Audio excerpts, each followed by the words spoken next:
I think what the impact of artificial intelligence is on this equilibrium is pretty hard to understand. When I received the Nobel Prize, in December in Stockholm, there were five scholars who were receiving the Nobel Prize for their work on artificial intelligence, and none of them agreed on what the consequences of artificial intelligence are. I think if you look at it from an economic perspective, the thing that's most worrying, leaving aside all the sort of science fiction of artificial general intelligence that I think I don't really have a very well-in view on, is, if you think about the labor market consequences, it's somehow the sort of the logic of American capitalism to sort of substitute labor with machines.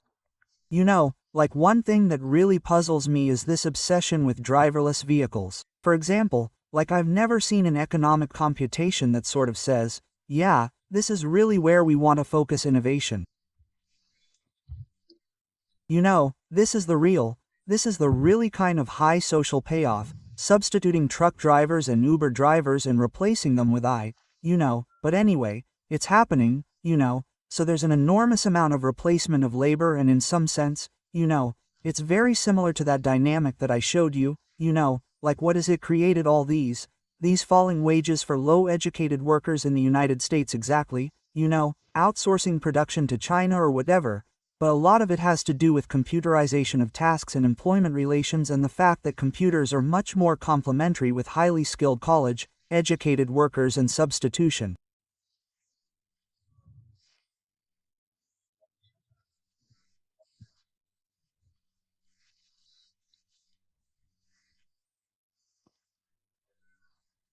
Down, than they are now. But I think in some sense, that's a kind of choice. That's what, so there's nothing inevitable about that. Like I was just saying, there's no reason why the technology pushes in the direction of replacing humans with robots. The way I think about AI, for example, how has AI affected what I do? Well, it's been fantastic.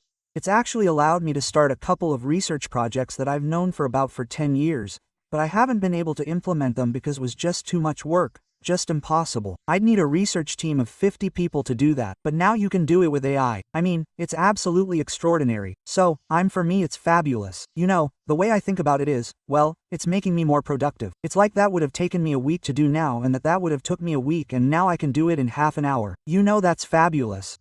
I got a week of my life back. So I think like, okay, I'm an academic of very specific job, very specific tasks and whatever, but that's how we should be thinking about it. We shouldn't be thinking about let's fire the Uber drivers and replace them with robots. We should be thinking about, how do we make people work, but how do we make the Uber drivers more effective? How do we make them, work more productive? But I mean but I think somehow the logic at the moment is similar to what we've been experiencing for the last 50 years, and that I find sort of frightening. It's going to have all these social consequences, the sort I was sort of alluding to. I don't have time to describe them, but I don't think there's anything possible about the technology. Could we do something about that? Could government regulate it in a way that pushes it? I don't know. I mean, that's not where we are at the moment. Yeah,